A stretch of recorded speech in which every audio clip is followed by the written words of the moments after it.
Hello everyone, नमस्कार प्यारे विद्यार्थियों, आप सभी का स्वागत है एक और नए सेशन में। दोस्तों, आज की वीडियो में हम बात करेंगे बीटीसी एग्जाम्स 2024 में जो हमारा 30 जून को एग्जाम होने वाला है। इस एग्जाम में मानसिक योग्यता के टॉप 10 अति महत्वपूर्ण प्रश्नों को सोल्व करेंगे जो एग्जाम की दृष्टि से बहुत ही इंपॉर्टेंट है। तो आपको इस वीडियो को अंत तक जरूर देखना है। हमारा प्रथम सवाल है, दी गई श्रृंखला को पूरा करो, यानी रीजनिंग का प्रथम सवाल है।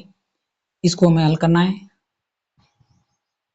दी गई श्रृंखला को पूरा करो यानी 1 और 2 के बीच संबंध है, 2 और 4 के बीच जो संबंध है, और 4 और 7 के बीच जो संबंध है। इसी प्रकार हमें नेक्स्ट संख्या का संबंध निकालना है। तो 1 और 2 के बीच साथियों एक संख्या का गैप है, उसी प्रकार 2 और 4 के बीच साथियों 2 संख्याओं का गैप है।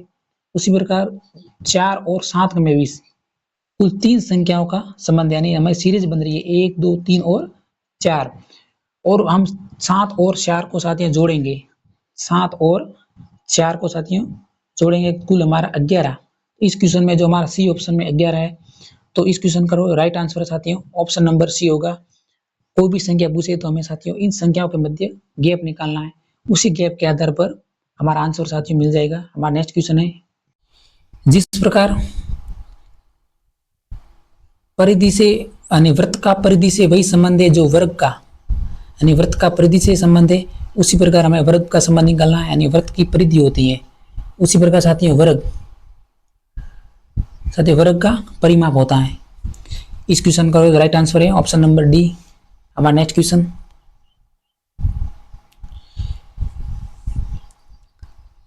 जिस प्रकार 35 और 7 के बीच संबंध है, उसी प्रकार 125 और नेक्स्ट संख्या के बीच संबंध हमें निकालना है। इस क्वेश्चन का यानी हम 7 का पारा कितनी बार बोलेंगे साथियों, तब 35 आएगा। तो हम 7 का पारा 5 बार बोलेंगे तो 35 हमारा आ जाएगा। ठीक है साथियों, तो उसी प्रकार हम इन ऑप्शन में से हमें सिर्फ कोई भी साथियों ऐसा क्वेश्चन पूछा जाए तो हमें ऑप्शन ढूंढना है। तो इस ऑप्शन में से कौन सी संख्या का हम पहाड़ा बोलेंगे 5 बार, तो हमारे 125 आ जाएगा, यानी 25 का पहाड़ा। साथियों हम 25 का पहाड़ा 5 बार बोलेंगे तो 125 आ जाएगा। तो इस क्वेश्चन का जो राइट आंसर है डी ऑप्शन। आपको कोई भी ऐसा सवाल पूछे तो आपको सर्वप्रथम ऑप्शन देखने, उस ऑप्शन के उस हिसाब से गुना करना है। यानी 7 का पहाड़ा 5 बार बोला तो 35 आ जाएगा, उसी प्रकार 25 का पहाड़ा 5 बार बोला तब 125 आ गया। तो ध्यान रखना है, ऐसा क्वेश्चन आपको बीएसटीसी के एग्जाम्स में 30 जून के पेपर में, 30 जून को हमारा पेपर होगा, उस पेपर में यह सवाल देखने को मिलेगा। साथियों संख्या चेंज हो सकती है लेकिन बाकी जो संपूर्ण पेपर सेम ही होगा। हमारा नेक्स्ट क्वेश्चन है, कुछ विद्यार्थी इस सवाल को इंग्लिश का सवाल समझ के छोड़ देते हैं साथियों, लेकिन ये सवाल साथियों रीजनिंग का है। यानी जिस प्रकार अर्थ का संबंध मून से यानी चंद्रमा यानी पृथ्वी का संबंध जिस प्रकार चंद्रमा से है, तो उसी प्रकार हम इस ऑप्शन में से इसका आंसर निकालना है। कुछ विद्यार्थी इस सवाल को अंग्रेजी का समझ के देखते भी नहीं है और 3 नंबर का सवाल को छोड़कर चले आते हैं। यानी पृथ्वी के चारों ओर साथियों चंद्रमा चक्कर लगाता है, उसी प्रकार जो सूर्य होता है, सूर्य के साथ यूरेनस एक साथ तारा है, तो सूर्य के चारों ओर यूरेनस एक तारा है जो चक्कर लगाता है। बाकी साथियों एशिया और इंडिया के बीच सीप और बोट, एलिफेंट और आंट एंड चीटी, हाथी और चीटी की इन संख्याओं में कोई संबंध नहीं बन रहा है। जबकि सन सूर्य के चारों ओर यूरेनस एक चक्कर लगाता है, उसी प्रकार पृथ्वी के चारों ओर चंद्रमा चक्कर लगाते हैं। तो इस क्वेश्चन का जो राइट आंसर है हमारा ऑप्शन नंबर तीसरा। हमारा नेक्स्ट क्वेश्चन है दर्पण प्रतिबिंब। साथियों दर्पण प्रतिबिंब और जल प्रतिबिंब के कुल 4 से 5 सवाल पूछे जाते हैं, और आपको इस सवाल के मैं ट्रिक भी बताऊंगा। अगर आप इस वीडियो को देखना है तो अंत तक जरूर देखना है साथियों। बेस्ट तरीके काफ़ी इंपॉर्टेंट है। यानी किसी भी घड़ी का वास्तविक समय 2:25 है, यानी वास्तविक समय 2:25 है, तो उस घड़ी का दर्पण प्रतिबिंब एक साथियों पूछा जाता है दर्पण प्रतिबिंब, एक पूछा जाता है जल प्रतिबिंब। तो इस क्वेश्चन में पूछा गया दर्पण प्रतिबिंब, तो कोई भी समय साथियों दर्पण प्रतिबिंब का पूछे, ठीक है साथियों, कोई भी समय दर्पण प्रतिबिंब का पूछे तो 11:60, यानी जो भी समय पूछा है इस क्वेश्चन में 2:25 पूछा है तो 2:25, ठीक है साथियों, 2:25 को आपको घटा देना है। जो भी आपको नेक्स्ट क्वेश्चन इस 11:60 में से 2:25 साथियों घटाएंगे साथियों, यानी इसमें से जब हम घटाएंगे तो कुल हमारा जो आंसर आएगा यानी 10 में से 5 यानी 5, ये साथियों 3 और 9, यानी 9:35। जिस ऑप्शन में 9:35 आएगा तो वही हमारा आंसर है। साथियों ये वीडियो अच्छा लगे तो सब्सक्राइब करके जरूर जाना, काफ़ी इंपॉर्टेंट सवाल है आपको। ये आपको एग्जाम में कम से कम 5 से 6 नंबर तो जरूर दिलाएंगे ऐसे सवाल। यानी किसी घड़ी का वास्तविक समय, यानी इस क्वेश्चन में 2:25 पूछा है, आपको कोई भी समय पूछे, अगर आपको दर्पण प्रतिबिंब पूछे तो 1160 एक फॉर्मूला है, 1160। कोई भी संख्या पूछे, अगर दर्पण पर प्रतिबिंब नाम लिखा हुआ है और कोई भी संख्या पूछे तो उस संख्या को आपको 1160 में से घटा देना है। जो भी आंसर निकलेगा वो आपका आंसर राइट होगा। यानी इस क्वेश्चन में जो हम 1160 में से 2:25 निकालेंगे तो हमारा क्वेश्चन है जो 9:35 आएगा, तो वास्तविक समय हमारा क्या होगा 9:35। साथियों बहुत ही इंपॉर्टेंट सवाल है ये दर्पण प्रतिबिंब से संबंधित है। देखो आपको इस क्वेश्चन का स्क्रीनशॉट जरूर लेना है। यानी दर्पण प्रतिबिंब से कोई भी टाइम ज्ञात करने के लिए दिए गए समय को 1160 से घटाने पर दर्पण प्रतिबिंब का समय वास्तविक समय निकल जाएगा। यानी 1160 में 2:25 यानी 9:35। कोई भी समय पूछे, आपको जो भी समय पूछा जाता है वो घटाना है, ठीक है। ये भी इसका भी स्क्रीनशॉट जरूर लेना आपके, ये मैंने समझाया आपकी जरूरत के हिसाब से, ठीक है। हमारा नेक्स्ट क्वेश्चन है अब है जल प्रतिबिंब का। पहला क्वेश्चन था दर्पण प्रतिबिंब का था, अब हमारा समय है जल प्रतिबिंब का। ध्यान देना साथियों, ध्यान देना है।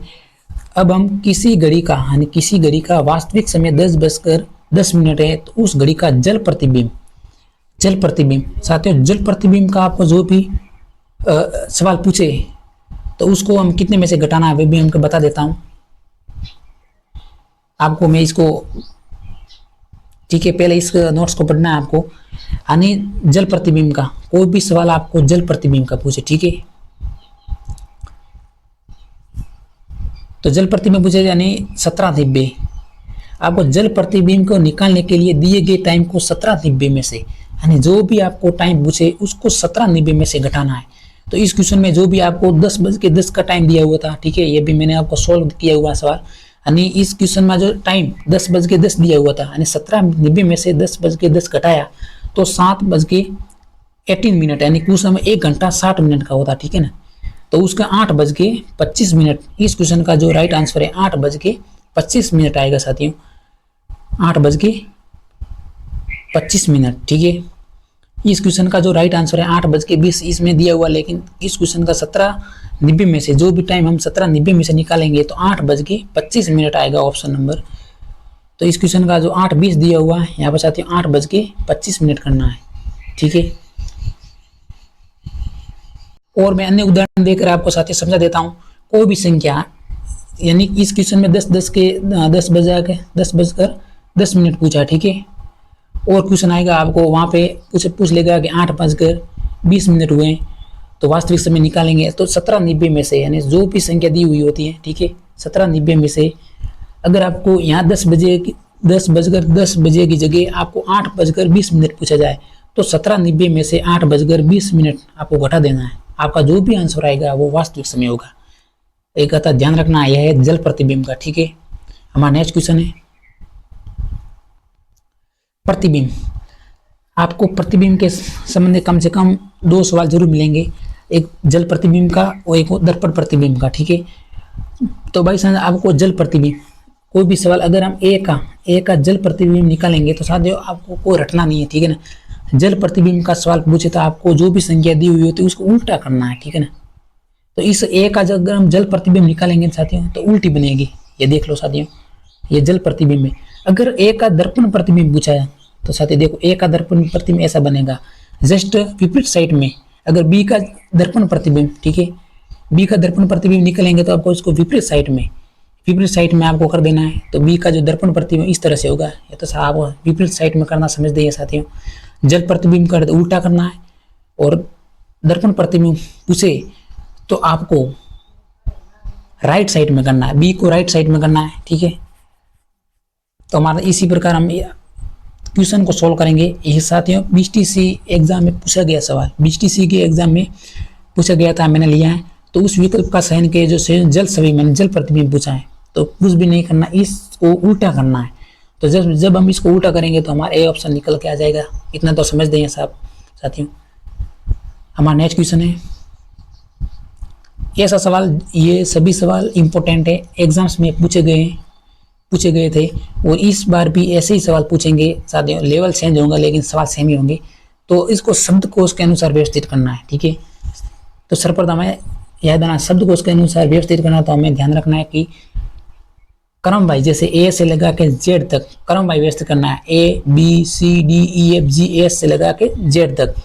तो शब्दकोश में उसी प्रकार एक यू सब में सेम है साथी, देखो एक यू एक यू, लेकिन इसमें ई आ गया, ठीक है। ई के इसमें ए ऑप्शन आया है और इसमें भी ए ऑप्शन आया है और इसमें आई ऑप्शन आया है, ठीक है। तो इस दोनों में जो ए ऑप्शन पहले आता है उसके बाद ई आता है, ठीक है। फिर ए ऑप्शन पहले आता है, ए के बाद इसमें नेक्स्ट ऑप्शन है साथी, देख लो ए के बाद नेक्स्ट ऑप्शन इसमें टी है, ठीक है, और इसमें आर है। तो पहला साथी कौन सा आता है, पहला आर आता है, उसके बाद टी आता है, यानी ए बी, पहले ए आता है, उसके बाद बी आता है, उसके बाद सी आता है, उसके बाद डी आता है। तो इसी प्रकार पहले आर आता है, उसके बाद टी आता है। तो इसमें ऑप्शन है पहला दूसरा, उसके बाद चौथा। तो इस ऑप्शन में देखो साथी ऑप्शन मिल रहे हैं, तो इस क्वेश्चन का जो राइट आंसर है हमारा बी ऑप्शन। कुछ विद्यार्थी शब्दकोश के अनुसार ये सिर्फ एक बार क्वेश्चन को आप पढ़ोगे तो बाकी कोई भी सवाल पूछा जाएगा आप इस क्वेश्चन का आंसर झटाक से दे देंगे, ठीक है ना। हमारा नेक्स्ट क्वेश्चन, जिस प्रकार टीला का संबंध पहाड़ से है उसी प्रकार झाड़ी का संबंध साथियों, यानी जिस प्रकार टीला का संबंध पहाड़ से है तो उसी प्रकार साथियों झाड़ी का संबंध है वो होगा साथियों जंगल से। यानी झाड़ी का जो विस्तृत रूप है साथियों वो होता है जंगल, विस्तृत रूप होता है। टीले का जो विस्तृत रूप होता है पहाड़, तो उसी प्रकार जो झाड़ी है तो साथियों जंगल होंगे। इस क्वेश्चन का राइट आंसर है ऑप्शन नंबर सी। ये पीटीटी के एग्जाम में पूछा गया था सवाल साथियों। हमारा अंतिम सवाल है साथियों, बहुत ही इंपॉर्टेंट है, बहुत ही इंपॉर्टेंट। जिस प्रकार भारत का संबंध यानी भारत गंगा सीन, यानी गंगा एक नदी है जो साथियों भारत में बहती है। तो बस सीन में साथियों कौन सी नदी, आपको नाम से ही आपको पता देना है कि सीन में कौन सी, वांग हो। इस क्वेश्चन का राइट आंसर बी ऑप्शन। ये सभी सवाल बीएसटीसी एग्जाम में पूछा गया था, वहां से मैंने लिया है। तो आज का वीडियो साथियों कैसा लगा, अगर अच्छा लगा तो एक सब्सक्राइब जरूर करना। तब तक मिलते हैं नेक्स्ट वीडियो में। जय हिंद।